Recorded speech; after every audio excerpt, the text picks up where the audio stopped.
বাচ্চা ছেলেটা ট্রেনে চকলেট হকারি করে সংসার চালায়। এই যে রোদের মধ্যে এই এক ট্রেনের কামরা থেকে অন্য ট্রেনের কামরায় লজেন্স বিক্রি করো, এটাকে তোমার কষ্ট হয়?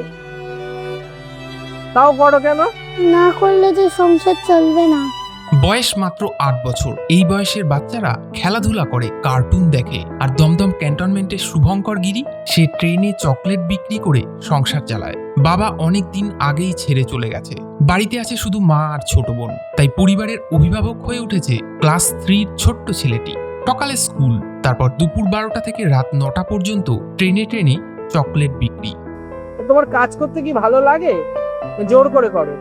যদি না করি তাহলে আমার মাকে বোনকে খাওয়াবো কি করে? ভাবা যায় পরিস্থিতি মানুষকে কত তাড়াতাড়ি বড় করে দেয়। যে বয়সে হাতে থাকার কথা ছিল খেলনা, এই বয়সে শুভঙ্করের হাতে চকলেটের ব্যাগ।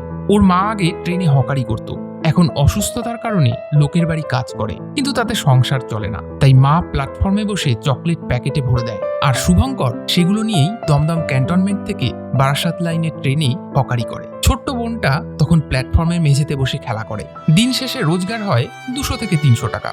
যদি 500 টাকা হয়, 400 টাকা সরিয়ে রেখে 100 টাকা দিয়ে আমি বাজার করি, মাংস কিনি, মাছ কিনি।